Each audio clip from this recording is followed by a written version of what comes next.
And with that, I'm going to open it up to members of the public.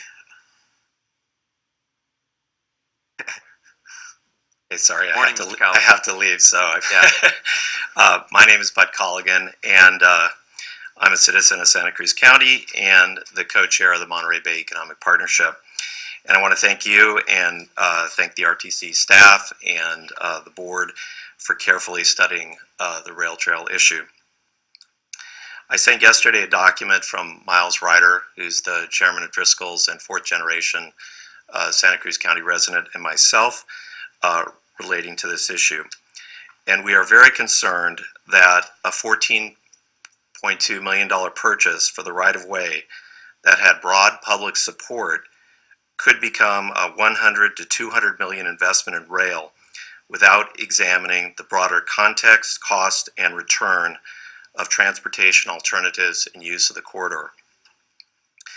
Many of the items that George mentioned, all that are not rail specific, and there's probably 8 or 9 of them, are applicable to other transit alternatives as well. Things like climate change and CO2 emissions. In particular, we are very concerned about the viability of a narrow trail of 8 feet as a commuter option when we know it is not sufficient in heavily trafficked areas. A good example, I know all of you have been on West Cliff Drive and used the walkway or bike path there, and it's basically impossible to use as a bike path with so many pedestrians on it as well. Also, ridership numbers of 1 to 5,000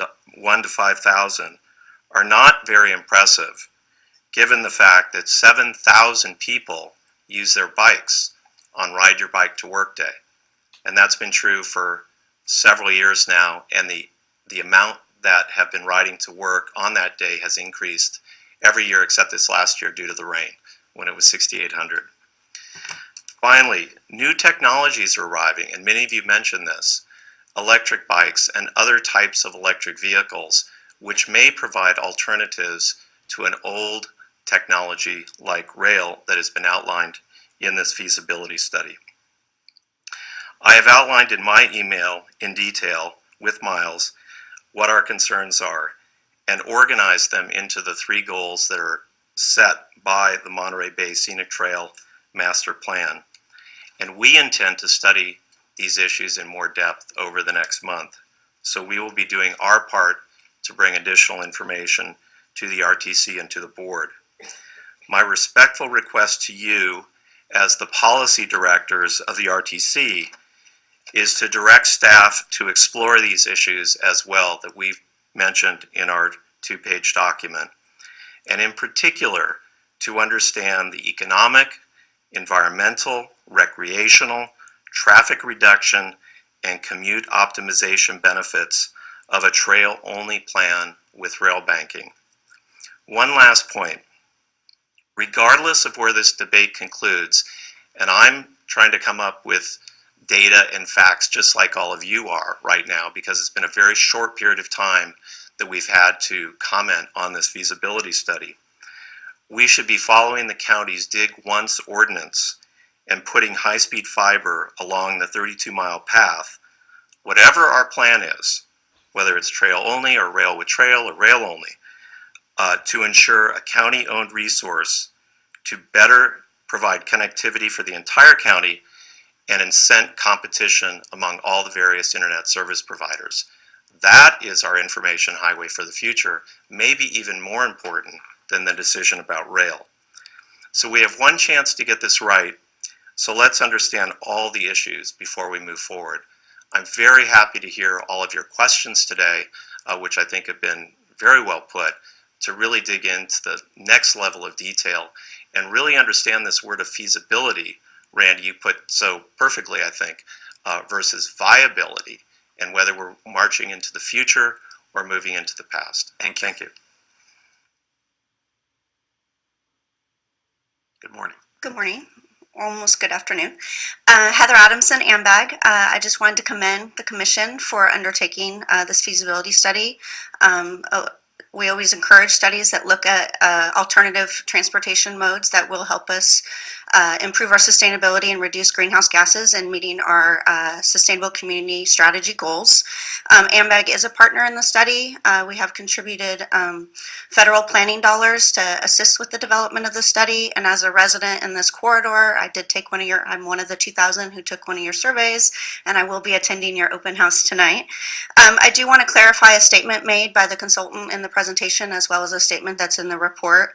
We are continuing to look at the study and will provide comments to Commission staff, but I do want to say that the Regional Transportation Commission, or the Regional Transportation Demand Model that AMBAG currently maintains and operates, is a 3-county transportation demand model. It is the regional demand model approved by the Federal Highway Administration and the Federal Transit Administration for transportation planning in the region, and it does include transit. It may not be as specifically detailed as the more extensive FTA model stops that you may want to use in further ridership analysis that gets down to the station level. But all of the transportation routes, the existing and planned routes that are in your regional transportation plan, including a future passenger rail service, are modeled and included in our current transportation model. So that's just one statement I do want to clarify. Obviously, as the Transportation Commission goes forward with any additional feasibility study or alternative analysis, you will want to look at a more detailed analysis for the ridership that gets down to that station level detail. But the regional transportation model, the RTDM model that was used in this, is a very appropriate use in the initial stage. Thank you. Thank you. Good morning. Morning. I'm Cliff Walters. I work for Roaring Camp and the Santa Cruz and Big Trees Railway, and I'm authorized here to speak for them. And this is a great high-level report. It has a lot of information, and we find it fascinating and exciting. We just wanted once again remind you that we do go to the boardwalk, and we do have some 500 arrivals and departures from there per year, and we have close to 1 million people that go to our combined operations, and we'd like to continue to go to the boardwalk, and I hope that that is included in your thinking. Also, this is a high-level study, and if you notice in there, it does say that the cost estimates range from 70 to 130% of whatever figure they put in there. So you know that there's a lot going on, and that maybe some of the expenses may not be quite as they are stated. Thank you. Thank you. Good morning. Good morning, almost good afternoon. I want to thank the consultants for the good report. I learned a lot this morning, and I thank the commissioners for all your questions. They're very helpful. My name is Paul Ellerick. I'm representing an organization called the Campaign for Sensible Transportation. We've been in existence since 2004, and we've recently been meeting. Our steering committee has been meeting to discuss the possibility of sales tax. Now, we haven't got into depth yet, but what we've seen so far is we're going to be discussing with the rest of our organization the things that we like, that we see proposed. So specifically, the rail. We're all for rail. And everything that goes with it, the bikes, the hiking, all the good things that go with the plan are attached to the rail.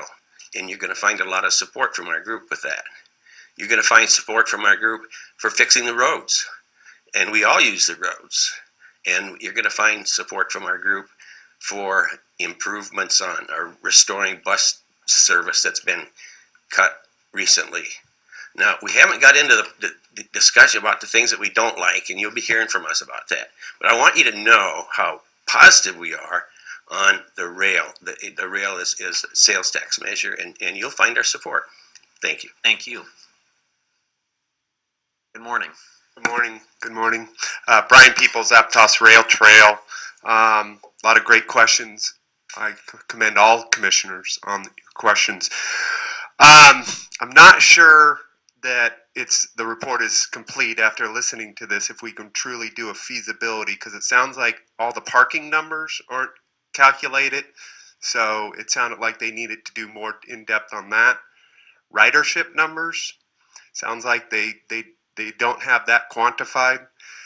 Funding, I guess one of the direct questions I would ask is, the Business Community Council did the survey, and less than 9% based off the survey supported rail. So I'm wondering if in the funding analysis, if that was included in that analysis.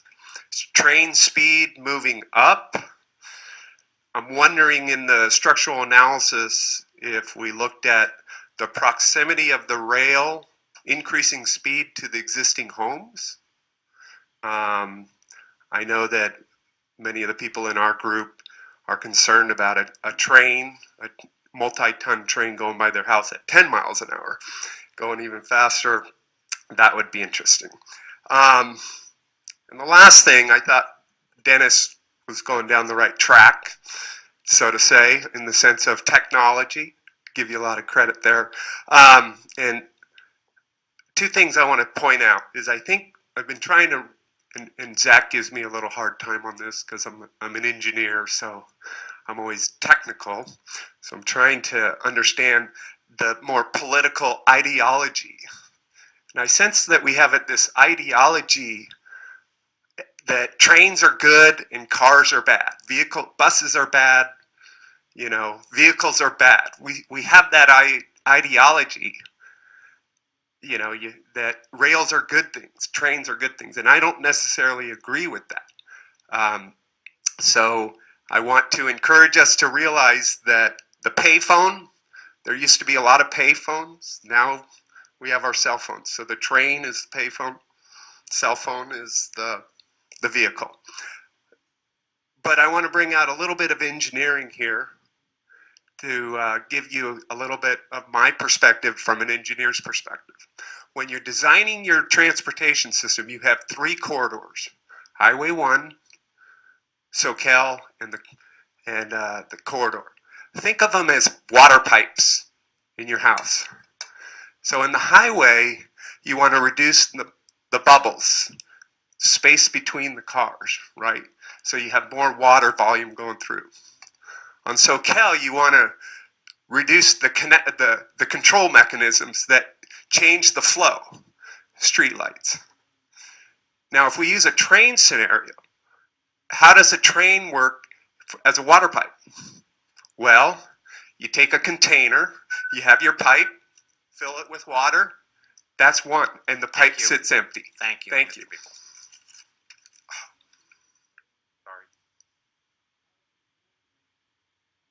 Morning, my name is Rick Longinati.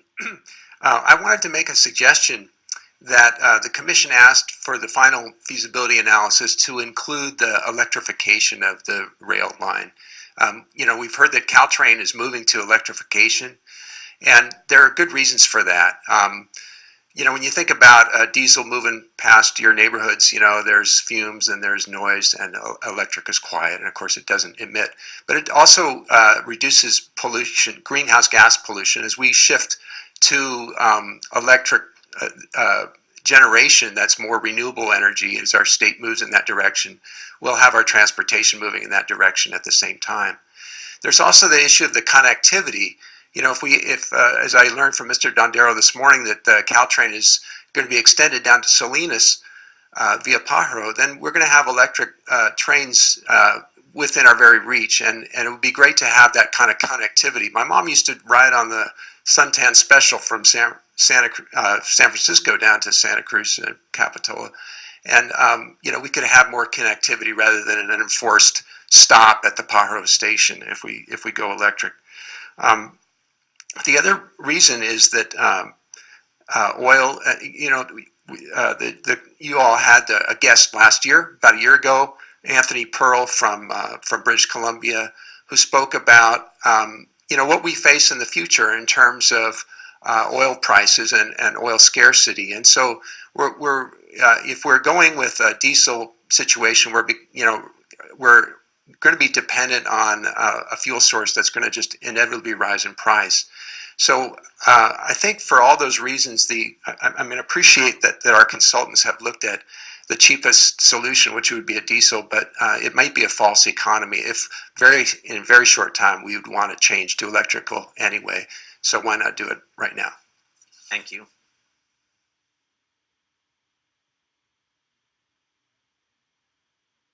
Good afternoon. I'm Eli Puglizovich, and I live in the Seacliff area. My concerns are something that has not been brought up to my knowledge, and that is the noise level. If I'm correct, trains are required to honk their horn, their whistle, whatever you want to call it, at rail crossings. In our area, we have 2 rail crossings within less than a mile area. And besides the noise level for the people along the tracks, that noise goes all the way to the waterfront and all the way up into the mountains. You can hear a train honk for a ton of miles. We have heard nothing about the noise level or any of that concern. Thank you.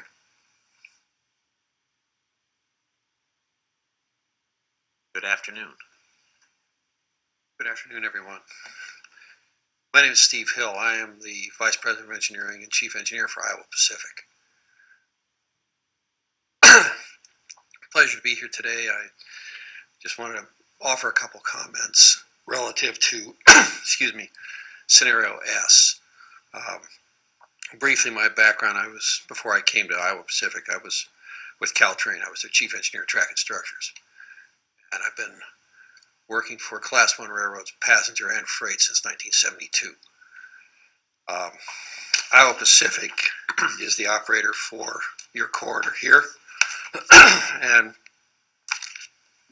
a large part of our management philosophy is making the most cost-effective choices to provide the service required. We're proud to provide customer-focused service at an economically sustainable cost. So when the RTC's request, at the RTC's request, we reviewed the preliminary consultant's report on the commuter service options, and our reaction was that we could provide a more carefully focused service at a more reasonable incremental cost for the county. We expressed this thought to George and Luis, and they in turn asked us to submit a proposal, which is what you have before you, which you're seeing is Scenario S.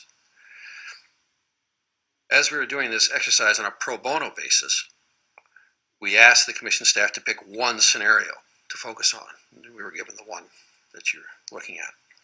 Our approach is to minimize the initial investment and lead times through the use of existing locomotives and cars, and that have been thoroughly rehabbed to provide reliable service and a pleasant customer experience, and not overbuilding infrastructure or facilities beyond the level that is necessary to meet the Commission's goals, while maintaining and developing freight service over the entire length of the railway. We can provide this passenger service sooner and more cost effectively and feasibly. As for freight service, our marketing staff is actively looking to acquire additional freight traffic for the railway. However, companies are slow to change their logistics practices, so this is rarely a short-term process. I can assure you that we are intrigued by the possibilities that commuter service provide for this community as well as the railway, and we'll be happy to continue to work with George, Luis, and the entire commission staff to make that a reality. Thank you. Thank you. Is there anyone else who would like to address us? The mayor. All right. Good afternoon. Good afternoon, colleagues. How are you? Are you good? I'm here to speak on behalf of the city of Watsonville and the city council, and I looked at the plans, and first of all, I have to commend you because I think it's great that we're looking for alternatives. We all know Highway 1 is filled, and even though there's been a reduction in ridership, we still need an alternative mode. We're looking at rail tracks because that's what we have, and we're thinking that that may be the best thing. I don't know if it is. You know, things are going to happen in the future, but something needs to be done. Looking at this plan, I would say we need to go with Plan G. You can't forget Watsonville. We're one of these large cities, and we happen to be on the opposite end. And many times we hear, oh, you know, that's South County. They don't care about South County, South County, South County. But I think you do. And I think you will show us that you do. Yes, I know it's more money. It's a half-cent sales tax. You want Watsonville's support, I'm sure, but you got to include us. You can't leave us out. And I don't think that's your intention. But everybody's talking about dollars. We've talked about roads. Our roads are terrible, and you know it. And we see things happening now and then to try and improve. We need more money for roads. But we also need something to happen with an alternative type of transportation. We've had a study. This is what they're talking about. Maybe it needs to be enhanced, electric, whether, I don't know. I don't know all those details. And the engineers are going to figure that out. But please include Watsonville. If you look at that plan, we need G. So I appreciate your support, and I appreciate you taking time to listen. Thank you. Thank you, Mayor.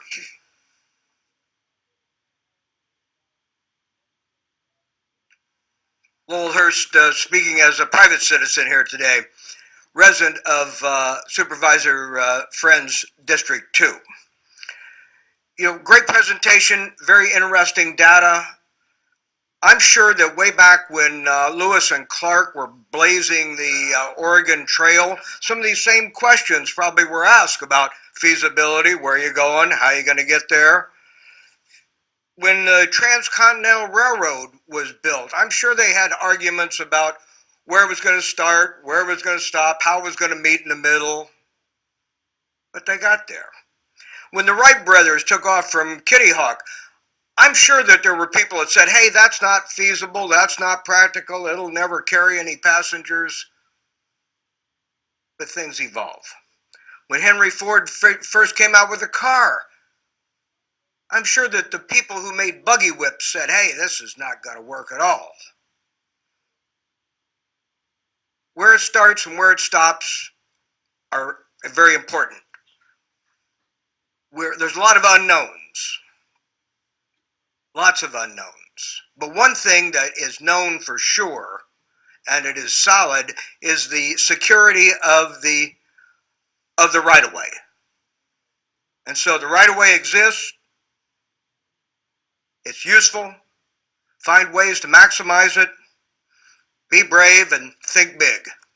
Thank you. Thank you.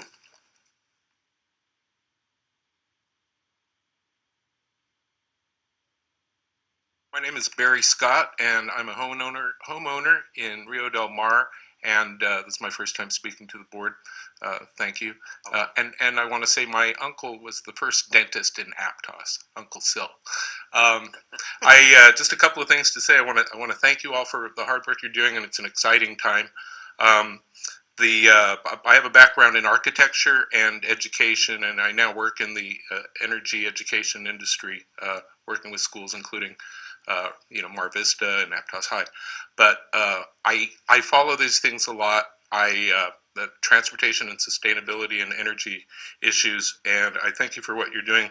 Just the three thoughts I had was it looks like you're doing this, keeping in mind the fact that that corridor, which is what an asset, what an incredible asset, and I hope y'all, and I think you will, do the right thing with it, but thinking about that as a piece of a bigger system, making it go to Watsonville, making sure that it can hook up with other modes so that I can get to the airport, say, and do things. I mean, the idea of a bike path is a lovely idea, but if it's dedicated just to bikes and pedestrians, I don't think it's going to serve as many people as a rail system will.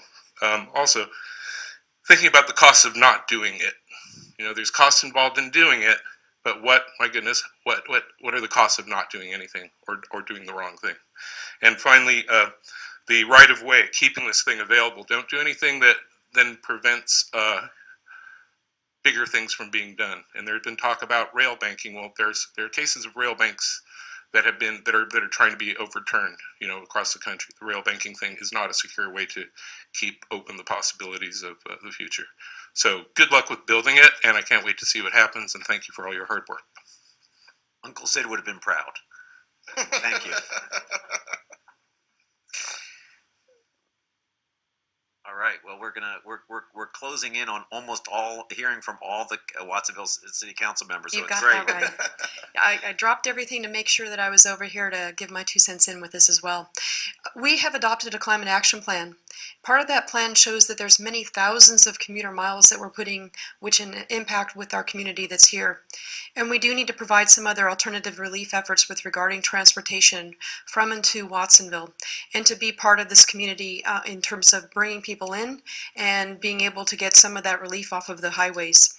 We know that we're not going to see too much happen in our neighborhoods here to relieve some of the traffic congestions that vehicles are creating, but perhaps this project in bringing it to Watsonville and allowing this as an additional resource will relieve or remedy a lot of the impact. When it takes me an hour and 10 minutes to get from one city hall to the next city hall, that's my personal observation of what we have for the impact that we have in trying to get just from from one neighborhood to the other neighborhood, and that's not even on a daily commuter basis, which I dread to even think about doing.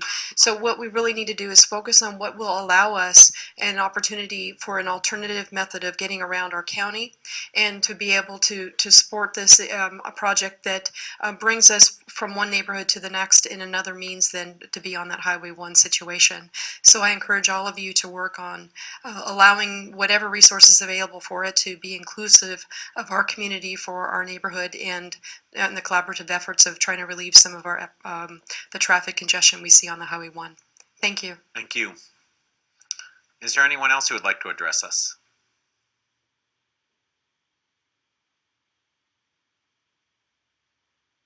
Good afternoon. My name is Ronald Kaplan. I live in Seascape, and we haven't heard it for a little while, but we used to hear trains running through our neighborhood, and it was always very startling. Having spent a couple of years commuting from Seascape to Scotts Valley, it is a tremendous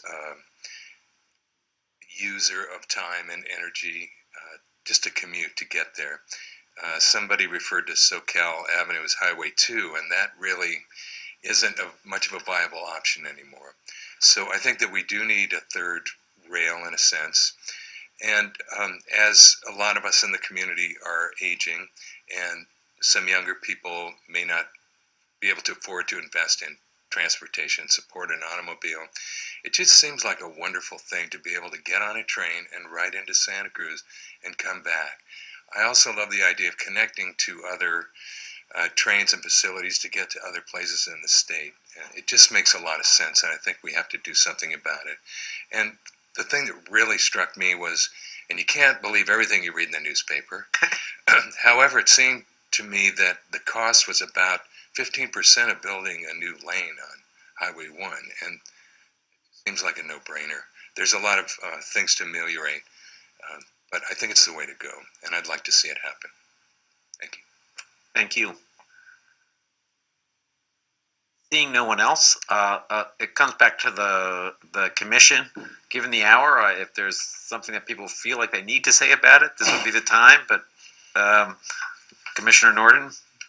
Yes, as far as the comment deadline of being, now it's at July 8th, if I'm not mistaken. Is that correct? Yes, it is. I think that's a little quick for a community to totally respond to this. Would it be a consideration to actually extend that to the end of July? Problem in doing that? No. And I also wanted to correct the timing for tonight's open house. That's at 6:30, not 6 o'clock. So as long as I'm standing here, I figured I'd get that in also. Okay. Okay. So that, can I frame that in the form of a motion with the Do we need to take action on that to do that? You may take action if you'd like to extend that, but you don't have to. Okay. And I'm sensing it's the will that we actually care about what the public has to say, and so we would like that to be extended July 31st, and we won't take a motion on it. Okay, that'll be done. Okay. I think that it was very clear from these comments today that the commission is interested in including Watsonville and whatever future scenario planning that we do. I think nearly every speaker spoke about it, and we are a countywide system, and however we pay this, it's got to serve the entire county. So, at least that are on the rail line.